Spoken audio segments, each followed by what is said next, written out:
नमस्कार दोस्तों, कैसे हैं आप सभी लोग। हमें आशा है कि आप सभी लोग अच्छे होंगे। आप सभी लोगों का टी एग्ज़ाम परीक्षा में स्वागत है। आज हम प्राचीन इतिहास के बौद्ध धर्म, जैन धर्म, भागवत एवं शैव धर्म टॉपिक से एमसीक्यू के माध्यम से डिस्कशन करेंगे, जो कि बिहार की परीक्षा के लिए बहुत ही उपयोगी है। तो चलिए हम क्लास को कंटिन्यू करते हैं। तो क्वेश्चन नंबर 44 है, पाटलिपुत्र में कौन सी बौद्ध संगीति आयोजित की गई थी। ऑप्शन ए है तृतीय, बी है द्वितीय, सी है चतुर्थ, डी है प्रथम, ई है उपयुक्त में से कोई नहीं या उपयुक्त में से एक से अधिक। चलिए आप सभी लोग इसका आंसर बताइए। तो क्वेश्चन नंबर 44 का ऑप्शन नंबर ए सही हो जाएगा। तृतीय बौद्ध संगीति आयोजित की गई थी। बात करते हैं बौद्ध अनुश्रुतियों के अनुसार बुद्ध के परिनिर्वाण के 236 वर्ष बाद सम्राट अशोक ने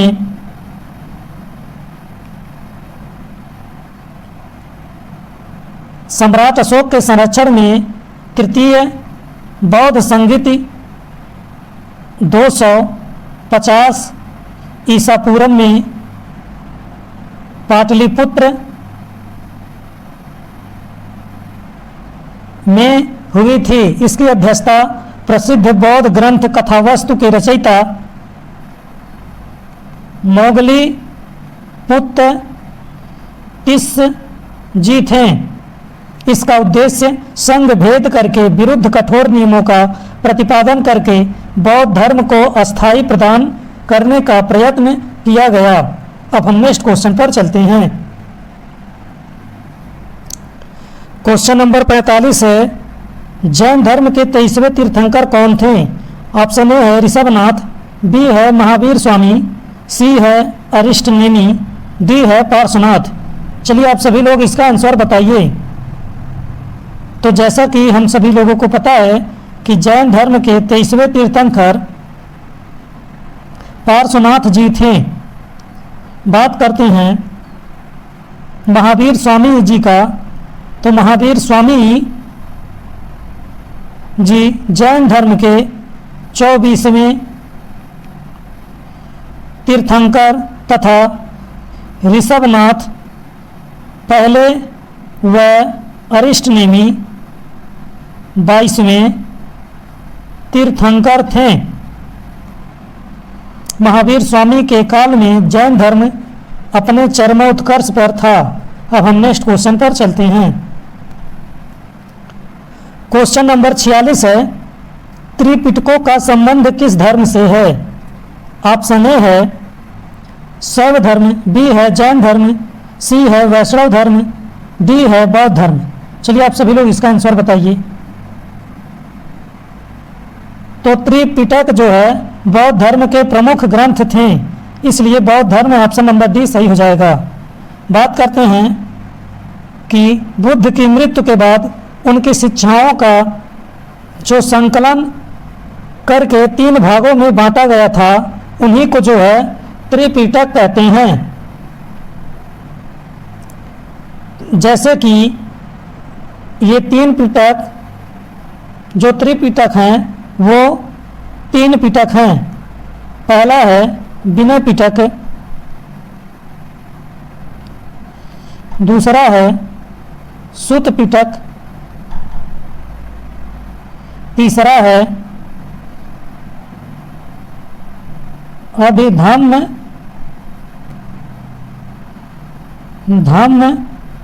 पिटक।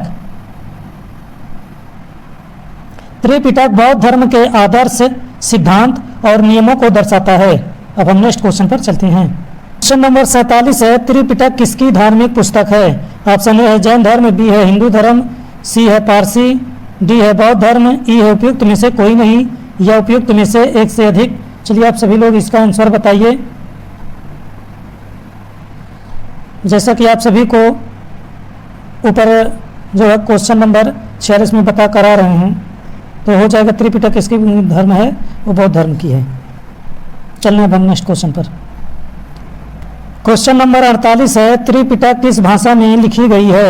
ऑप्शन ए है संस्कृत में, बी है पाली में, सी है प्राकृत में, डी है हिंदी में। चलिए आप सभी लोग इसका आंसर बताइए। तो त्रिपिटक जो है पाली भाषा में लिखी गई है। 48 का भी ऑप्शन सही होगा। अब हम नेक्स्ट क्वेश्चन पर चलते हैं। क्वेश्चन नंबर 49 है, गौतम बुद्ध ने अपना प्रथम धर्म उपदेश दिया था। ऑप्शन ए है वैशाली में, बी है सारनाथ में, सी है राजगीर में, डी है बोधगया में। चलिए आप सभी लोग इसका आंसर बताइए।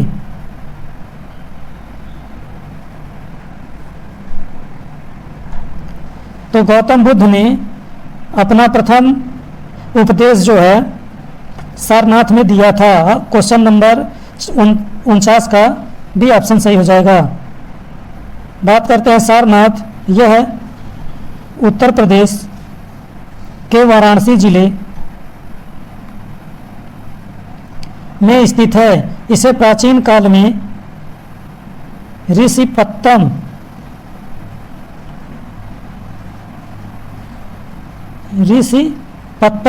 या मृग दांव के नाम से भी जाना जाता था। गौतम बुद्ध द्वारा सारनाथ में दिए गए प्रथम उपदेश को ही धर्म चक्र प्रवर्तन कहते हैं। अब हम नेक्स्ट क्वेश्चन पर चलते हैं। क्वेश्चन नंबर 50 है, महात्मा बुद्ध ने अपना धर्म चक्र प्रवर्तन किस स्थान पर दिया था? ऑप्शन ए है लुम्बिनी, बी है सारनाथ, सी है पाटलिपुत्र, डी है वैशाली। चलिए आप सभी लोग बताइए। अभी इसको हम बता करा रहे हैं, ये क्वेश्चन रिपीट हो गया। इसका ऑप्शन बी सही हो जाएगा, सारनाथ में धर्म चक्र परिवर्तन गौतम बुद्ध जी ने दिया था। अब हम नेक्स्ट क्वेश्चन पर चलते हैं। क्वेश्चन नंबर 51 है, बोध गया में किसे ज्ञान प्राप्ति हुई थी? ऑप्शन ए है महावीर स्वामी को, बी है गौतम बुद्ध को, सी है सीमांथर स्वामी को, डी है पार्श्वनाथ स्वामी को, ई है उपयुक्त में से कोई नहीं या उपयुक्त में से एक से अधिक। चलिए आप सभी लोग इसका आंसर बताइए। तो जैसा कि हम सभी लोगों को ज्ञात है कि 6 वर्ष बाद अथक परिश्रम एवं घोर तपस्या के बाद 35 वर्ष की आयु में बैसाखी पूर्णिमा की रात पीपल वृक्ष के नीचे निरंजना नदी, जिसकी सहायक है पुनपुन नदी, के तट पर बोध गया में गौतम बुद्ध को ज्ञान की प्राप्ति हुई थी। तो ऑप्शन नंबर 51 का भी सही हो जाएगा। बात करते हैं गौतम बुद्ध का जन्म 563 ईसा पूर्व कपिल वस्तु के निकट लुम्बिनी में हुआ था।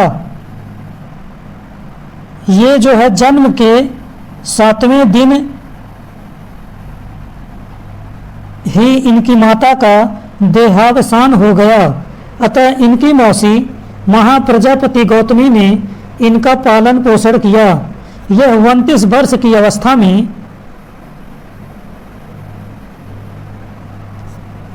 गृह त्याग कर दिया।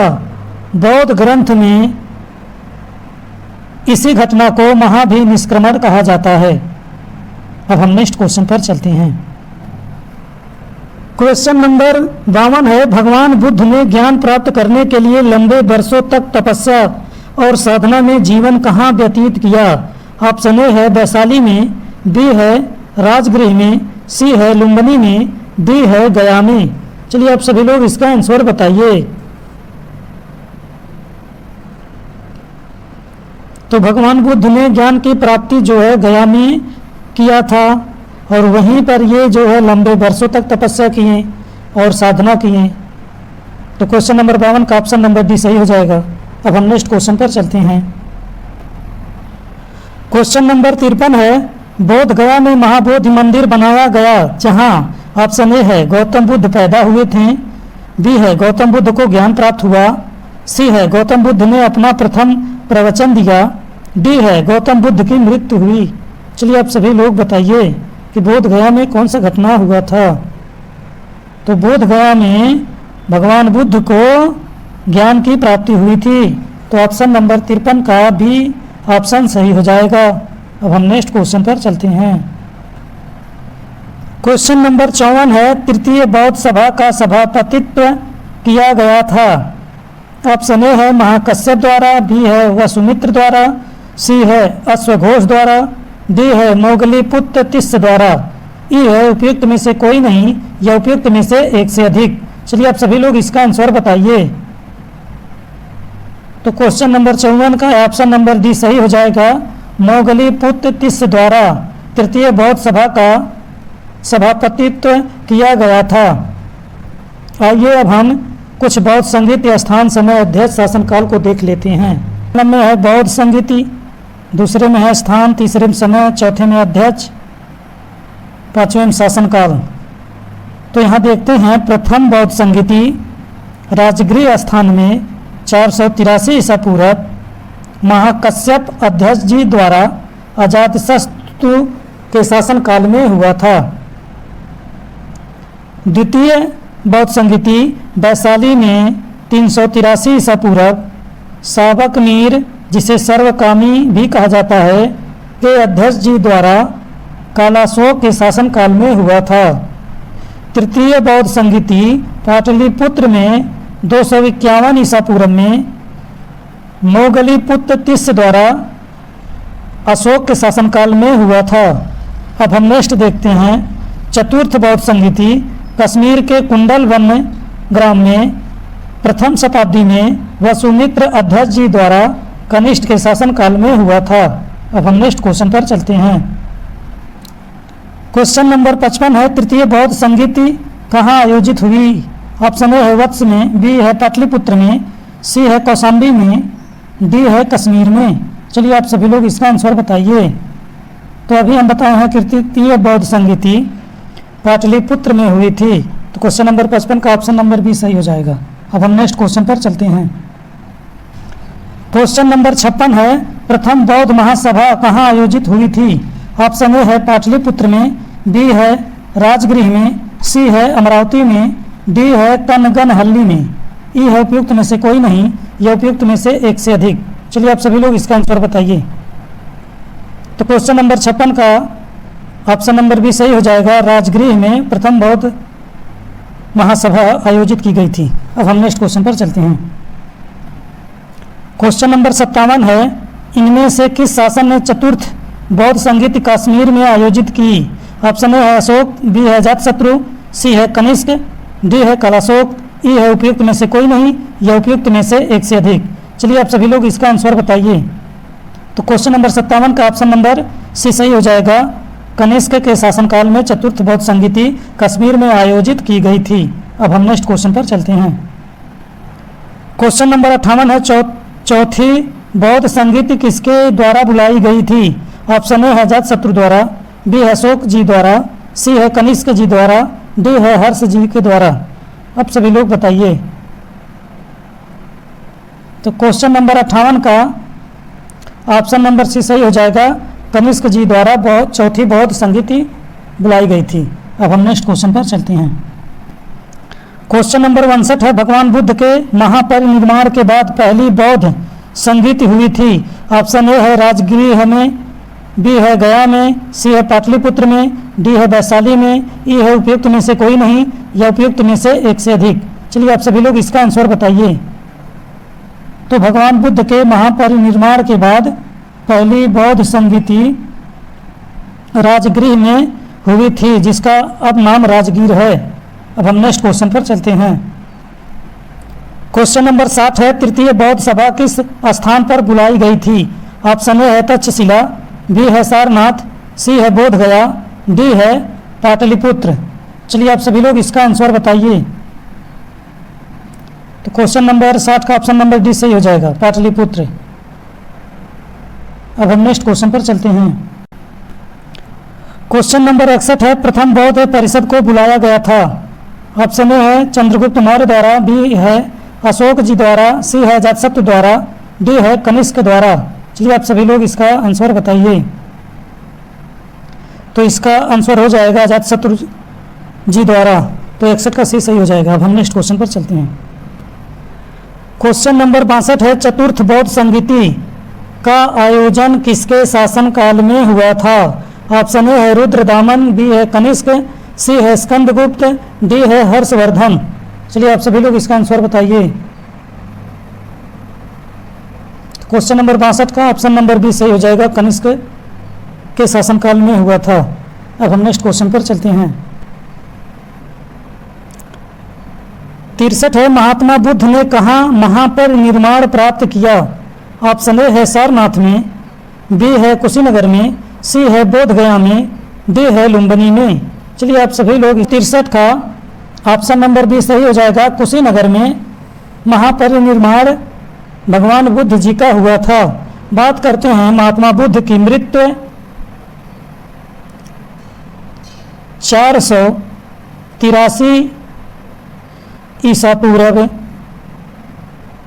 मल्लों की राजधानी कुशीनगर में हुई थी। मृत्यु के समय महात्मा बुद्ध की अवस्था 80 वर्ष की थी। इनकी मृत्यु को ही बौद्ध धर्म में महापरिनिर्वाण कहते हैं। महात्मा बुद्ध को ज्ञान की प्राप्ति बोध गया में पीपल वृक्ष के नीचे हुई। महात्मा बुद्ध ने अपना प्रथम उपदेश सारनाथ में दिया। इसी घटना को धर्म चक्र परिवर्तन कहा जाता है। अब हम नेक्स्ट क्वेश्चन पर चलते हैं। क्वेश्चन नंबर 64 है, निम्न में से किस भारतीय दर्शन ने परमाणु सिद्धांत का प्रतिपादन किया। ऑप्शन ए है योग, बी है न्याय, सी है सांख्य, डी है वैशेषिक, ई है उपयुक्त में से कोई नहीं या उपयुक्त में से एक से अधिक। चलिए आप सभी लोग इसका आंसर बताइए। तो क्वेश्चन नंबर 64 का ऑप्शन नंबर डी सही हो जाएगा, वैशेषिक। जैसा कि हम सभी को ज्ञात है कि परमाणु सिद्धांत का प्रतिपादन वैशेषिक दर्शन के अंतर्गत महर्षि कराद द्वारा किया गया था। यह सिद्धांत जगत की संरचना से जुड़ा है। अब हम नेक्स्ट क्वेश्चन पर चलते हैं। क्वेश्चन नंबर 65 है, त्रिरत्न या तीन रत्न जैसे सटीक ज्ञान, सच्ची आस्था और सटीक क्रिया निम्न में से किससे संबंधित है। ऑप्शन ए है बौद्ध धर्म से, बी है हिंदू धर्म से, सी है जैन धर्म से, डी है ईसाई धर्म से, ई है उपयुक्त में से कोई नहीं या उपयुक्त में से एक से अधिक। चलिए आप सभी लोग इसका आंसर बताइए। तो त्रिरत्न जैसे हमको ज्ञात है कि जैन धर्म में वस्तुतः त्रिरत्न का प्रतिपादन किया गया था। त्रिरत्न थे सम्यक दर्शन, सम्यक ज्ञान और सम्यक चरित्र है। इन तीनों को मोक्ष का मार्ग बताया गया है। सम्यक दर्शन का अर्थ होता है सच्ची आस्था, सम्यक ज्ञान का अर्थ होता है सटीक ज्ञान एवं सम्यक चरित्र का अर्थ होता है सटीक क्रिया। हालांकि त्रिरत्न बौद्ध धर्म में भी है, जिसे हम बुद्ध, धम्म और संघ की धारणा बौद्ध धर्म में भी प्राप्त होती है। अब हम नेक्स्ट क्वेश्चन पर चलते हैं।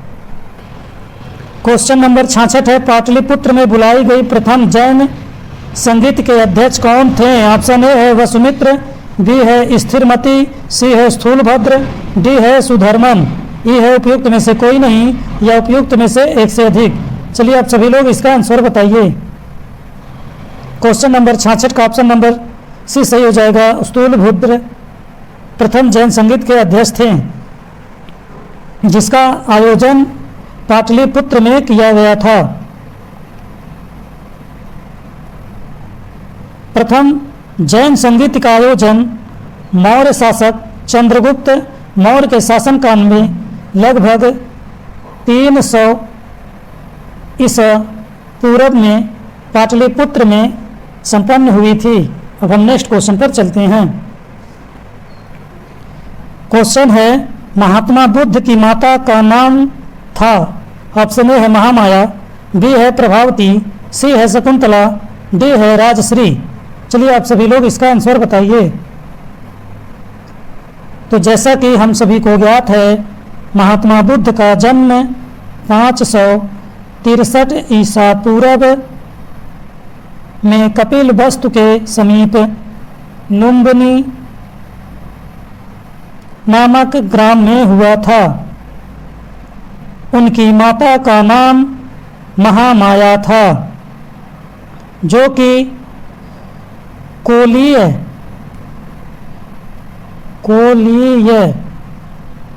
गणराज्य की कन्या थी। उनके पिता शुद्धोधन कपिल वस्तु के शाक्यगण के प्रधान थे। गौतम बुद्ध के बचपन का नाम सिद्धार्थ था। बौद्ध संघ की प्रथम महिला उनकी ही मौसी प्रजापति गौतमी और दूसरी आम्रपाली नामक गणिका थी। बुद्ध ईश्वर के अस्तित्व को नहीं मानते थे। बुद्ध गृह त्याग के बाद अलार कलाम और रुद्रक रामपुत्र के आश्रम में शिक्षा प्राप्त करने के लिए गए थे। भरहुत और अमरावती बौद्ध धर्म के प्रसिद्ध केंद्र हैं। अब हम नेक्स्ट क्वेश्चन पर चलते हैं। क्वेश्चन है गौतम बुद्ध का जन्म कहाँ हुआ था। ऑप्शन ए है कुंडग्राम में, बी है पाटलिपुत्र में, सी है लुम्बिनी में, डी है वैशाली में। चलिए आप सभी लोग इसका आंसर बताइए। तो गौतम बुद्ध का जन्म लुम्बिनी में हुआ था। ऑप्शन नंबर सी सही हो जाएगा। अब हम नेक्स्ट क्वेश्चन पर चलते हैं। क्वेश्चन नंबर 69 है भरहुत एवं अमरावती सुप्रसिद्ध केंद्र थे। ऑप्शन ए है जैन धर्म, बी है शैव मत के, सी है बौद्ध धर्म के, डी है भागवतवाद के। चलिए आप सभी लोग इसका आंसर बताइए। तो भरहुत एवं अमरावती बौद्ध धर्म के प्रसिद्ध केंद्र हैं। अब हम नेक्स्ट क्वेश्चन पर चलते हैं। क्वेश्चन नंबर 70 है वे शिक्षक। क्वेश्चन नंबर 70 है वे शिक्षक जिनके बुद्ध ने महाभिनिष्क्रमण, जिसे गृहत्याग कहते हैं, के बाद सबसे पहले ज्ञान प्राप्त करने का प्रयास किया है। ऑप्शन ए है कौंडिन्य एवं कालदेवल, बी है आनंद एवं अश्वघोष, सी है अलार कलाम और रुद्रक रामपुत्र, सी है सारीपत एवं नागसेन। चलिए आप सभी लोग इसका आंसर बताइए। क्वेश्चन नंबर 70 का ऑप्शन नंबर सी सही हो जाएगा कि उनके गुरु अलार कलाम और रुद्रक रामपुत्र ने सबसे पहले ज्ञान प्राप्ति का प्रयास किया था। अब हम नेक्स्ट क्वेश्चन पर चलते हैं। क्वेश्चन नंबर 71 है बौद्ध संघ की प्रथम महिला अनुयायी सदस्य कौन थी। ऑप्शन ए है खेमा, बी है अमरपाली, सी है गौतमी, डी है केश कुंडला। चलिए आप सभी लोग इसका आंसर बताइए। तो क्वेश्चन नंबर 71 का ऑप्शन नंबर सी सही हो जाएगा कि भगवान बुद्ध की उनकी मौसी प्रजापति गौतमी पहली प्रथम महिला थीं। यदि दूसरा पूछे तो आप लोग याद कर लीजिएगा अम्रपाली जी थीं। दूसरी महिला अम्रपाली थी। अब हम नेक्स्ट क्वेश्चन पर चलते हैं। क्वेश्चन नंबर 72 है निम्नलिखित में से कौन सा कथन बुद्ध की ईश्वर की अवधारणा के विषय में सत्य है।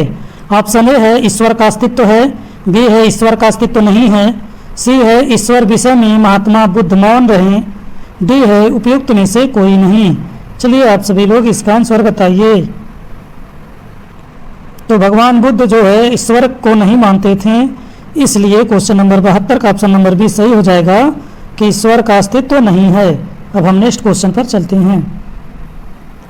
क्वेश्चन नंबर 73 है, जैन धर्म के प्रवर्तक महावीर का मोक्ष स्थान कहाँ स्थित है?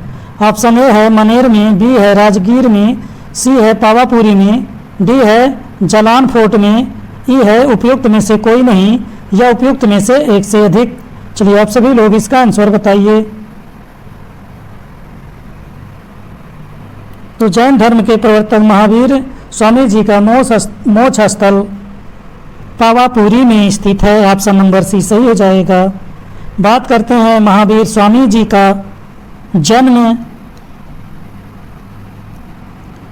599 ईसा पूर्व अथवा 540 ईसा पूर्व वैशाली के निकट कुंड ग्राम में हुआ था। उनके पिता सिद्धार्थ ज्ञात्रिक क्षत्रिय के संघ के प्रधान थे, जो वज्र संघ का एक प्रमुख सदस्य था। बात करते हैं 527 ईसा पूर्व अथवा 468 ईसा पूर्व के लगभग 72 वर्ष की आयु में राजगृह, जिसे अब राजगीर भी कहते हैं, के समीप स्थित पावापुरी नामक स्थान पर उन्होंने शरीर त्याग दिया।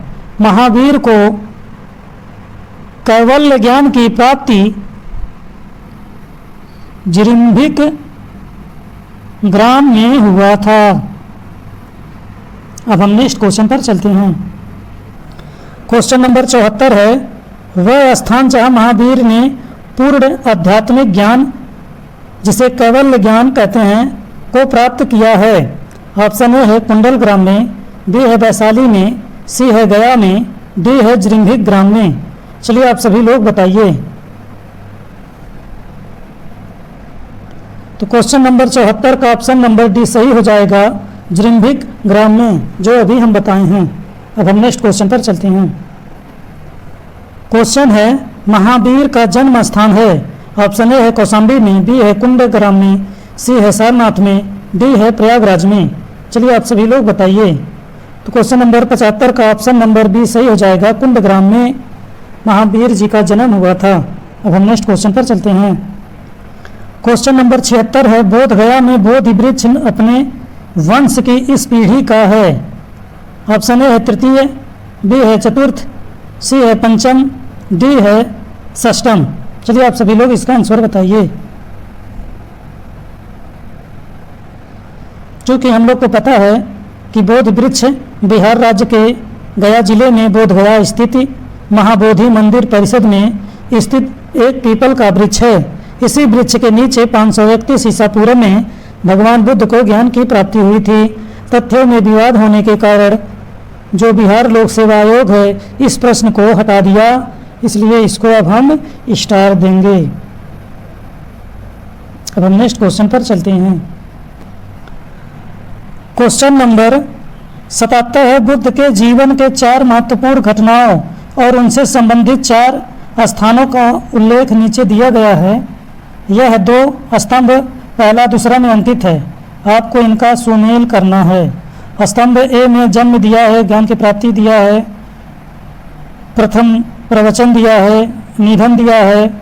स्तंभ सेकंड में स्थान दिया है सारनाथ, बोध गया, लुम्बिनी, कुशीनगर। चलिए आप सभी लोग इसका मिलान करना है, तो आप लोग इसका मिलान कीजिए। तो जैसा कि हम सभी को ज्ञात है कि भगवान बुद्ध का जन्म कहाँ हुआ था, तो हो जाएगा लुम्बिनी में हुआ था। तो ऑप्शन नंबर 3 सही हो जाएगा। कौन सा हो जाएगा? ऑप्शन नंबर 3 हो जाएगा। ज्ञान प्राप्ति कहाँ हुआ था? तो ज्ञान की प्राप्ति जो है उनको हुआ था बोध गया में। प्रथम प्रवचन कहाँ दिए थे? पहला उपदेश सारनाथ में दिए थे, तो सी का पहला हो जाएगा। निधन कहाँ हुआ था? कुशीनगर में, तो हो जाएगा ए का तीसरा, बी का दूसरा, सी का पहला, डी का चौथा। चलिए आइए हम देख लेते हैं। तो इसके हिसाब से ऑप्शन नंबर सी सही हो जाएगा, 3, 2, 1, 4। आइए हम कुछ इसका व्याख्या देख लेते हैं कि बौद्ध धर्म के प्रवर्तक गौतम बुद्ध का जन्म कपिलवस्तु के लुम्बिनी नामक ग्राम में शाक्य क्षत्रिय कुल में 563 ईसा पूर्व में हुआ था। इन्होंने सांसारिक समस्याओं से व्यतीत होकर 29 वर्ष की अवस्था में गृह त्याग दिया। इस त्याग को बौद्ध धर्म ग्रंथों में महाभिनिष्क्रमण कहा गया है। गृह त्याग के उपरांत सर्वप्रथम वे वैशाली के नज़दीक अलार कलाम के आश्रम में आए और यहाँ से उरुवेला बोध गया के लिए प्रस्थान किए। बुद्ध के जीवन की घटनाओं का क्रमशः जन्म लुम्बिनी में, ज्ञान बोध प्राप्ति बोध गया में, प्रथम उपदेश सारनाथ में जिसे मृगदाव या ऋषिपत्तन कहते हैं, मृत्यु कुशीनगर में हुआ था। अब हम नेक्स्ट क्वेश्चन पर चलते हैं। क्वेश्चन नंबर 78 है, भगवत संप्रदाय के विकास में किसका योगदान अत्यधिक था? ऑप्शन ए है पार्थियन का, बी है हिंद यूनानी लोग का, सी है कुषाण का, डी है गुप्त लोगों का। चलिए आप सभी लोग इसका आंसर बताइए। तो भगवत संप्रदाय के विकास में गुप्त लोगों का अत्यधिक योगदान है। बात करते हैं भारत में भगवत धर्म, जिसे वैष्णव धर्म भी कहते हैं, का चरमोत्कर्ष 4वीं 5वीं शताब्दी में गुप्तों के शासन काल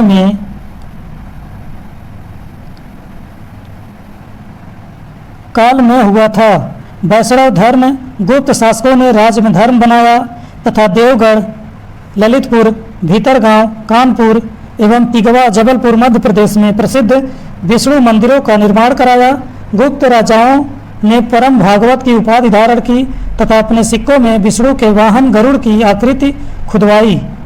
गुप्त युग में ही वैष्णव धर्म का प्रचार प्रसार भारत से बाहर चीन, पूर्वी एशिया, हिंद, चीन, कंबोडिया, मलाया एवं इंडोनेशिया तक हुआ। गुप्तों के पूर्व हिंद यवन शासक एंटियालकिड्स के राजदूत हेलियोडोरस ने विदिशा में गरुड़ ध्वज की स्थापना की तथा स्वयं को परम भागवत बताया। अब हम नेक्स्ट क्वेश्चन पर चलते हैं।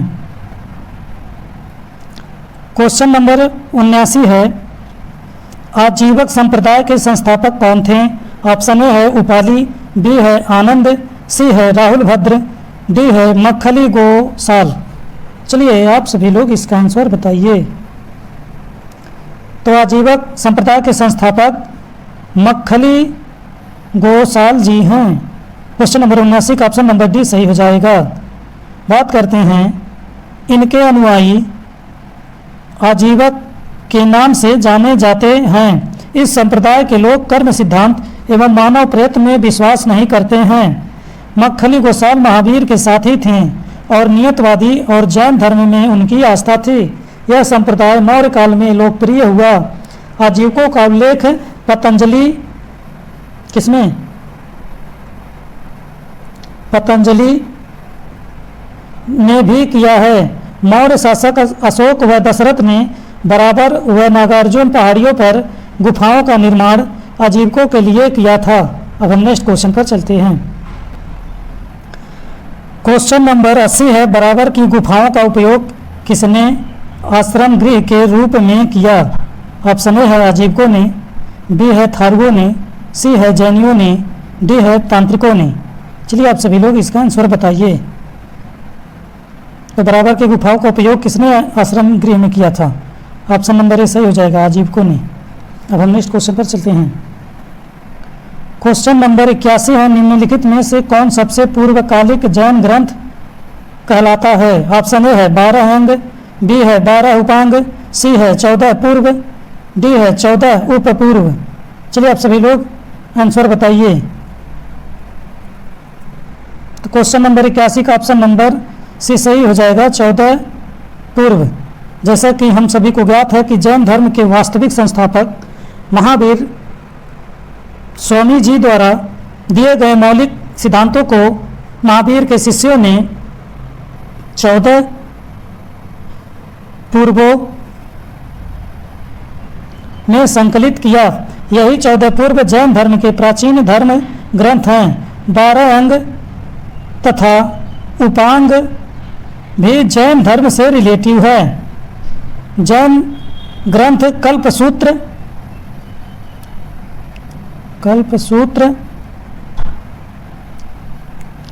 भद्रबाहु,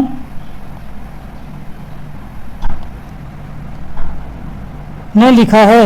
ज्ञातव्य है कि जैन धर्म के प्रथम तीर्थंकर ऋषभदेव थे और जैन धर्म में कुल 5 अणुव्रत हैं, जिसमें आजीवाणु व्रत को अणुव्रत नहीं माना जाता है। अब हम नेक्स्ट क्वेश्चन पर चलते हैं। क्वेश्चन है, जैन कल्पसूत्र को किसने लिखा है? ऑप्शन ए है भद्रबाहु ने, बी है स्थूलबाहु ने, सी है महावीर स्वामी ने, डी है पार्श्वनाथ ने। चलिए आप सभी लोग इसका आंसर बताइए। तो जैन कल्पसूत्र जो है भद्रबाहु जी ने लिखा है। 82 का ए ऑप्शन सही हो जाएगा। अब हम नेक्स्ट क्वेश्चन पर चलते हैं। क्वेश्चन नंबर 83 है, प्रथम तीर्थंकर कौन थे? ऑप्शन ए है महावीर स्वामी, बी है पार्श्वनाथ, सी है ऋषभदेव, डी है नेमिनाथ। चलिए आप सभी लोग इसका आंसर बताइए। तो क्वेश्चन नंबर 83 का ऑप्शन नंबर सी सही हो जाएगा। ऋषभदेव जी थे प्रथम तीर्थंकर। अब हम नेक्स्ट क्वेश्चन पर चलते हैं। क्वेश्चन नंबर 84 है, जैन धर्म के अणुव्रतों में निम्न में से कौन सा नहीं है? ऑप्शन ए है सत्याणु व्रत, बी है ब्रह्मचार्याणु व्रत, सी है आजीवाणु व्रत, डी है अहिंसाणु व्रत। चलिए आप सभी लोग इसका आंसर बताइए। तो क्वेश्चन नंबर 84 का ऑप्शन नंबर सी सही हो जाएगा, आजीवाणु व्रत। अब हम नेक्स्ट क्वेश्चन पर चलते हैं। क्वेश्चन नंबर 85 है, निम्न में से कौन सी बात बौद्ध धर्म तथा जैन धर्म में समान नहीं है? ऑप्शन ए है अहिंसा, बी है वेदों के प्रति उदासीनता, सी है आत्मदमन, डी है रीति व रिवाजों की अस्वीकृति। चलिए आप सभी लोग बताइए।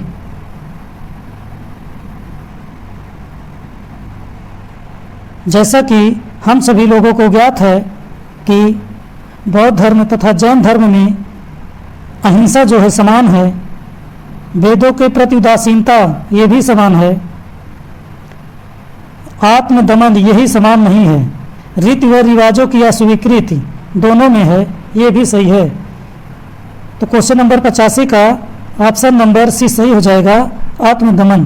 बात करते हैं, जैन धर्म आत्मदमन में विश्वास करता है, जबकि बौद्ध धर्म आत्मदमन में गहरी आस्था नहीं रखता है। जैन धर्म तथा बौद्ध धर्म में कुछ समानताएं हैं। दोनों धर्मों में यज्ञीय कर्मकांडों, जाति प्रथा, छुआछूत का विरोध किया गया है। दोनों ही ईश्वर की सत्ता को स्वीकार नहीं करते, परंतु इनमें कुछ असमानताएं भी है। जैसे अहिंसा में दोनों धर्म विश्वास करते हैं, पर जैन धर्म इस पर अधिक बल देता है। जैन धर्म में मोक्ष शरीर त्याग के बाद ही संभव है, परंतु बौद्ध धर्म में निर्वाण के लिए शरीर त्यागने की आवश्यकता नहीं थी। दोनों धर्मों में महत्वपूर्ण अंतर पाया जाता है। बौद्ध धर्म अनात्मवादी है, पर पुनर्जन्म में विश्वास करता है, लेकिन जैन धर्म आत्मा में विश्वास करता था। मूर्ति पूजा का प्रचलन दोनों धर्मों में था, पर जैन धर्म का नग्न मूर्ति की पूजा करते थे। अब हम नेक्स्ट क्वेश्चन पर चलते हैं। अगर हमारा वीडियो आपको अच्छा लगे तो वीडियो को लाइक करें। ऐसे ही वीडियो पाने के लिए चैनल को सब्सक्राइब करें और हमारे वीडियो को शेयर करें। धन्यवाद।